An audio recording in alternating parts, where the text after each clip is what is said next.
इसका लेवल हेलो इसका लेवल हाँ जी hello hello hello hello hello hello तमाम मेरे गार्जियन और सबको दिल से प्रणाम करूंगा मैं।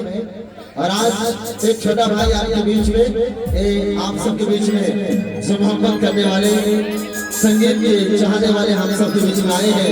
ये प्यारे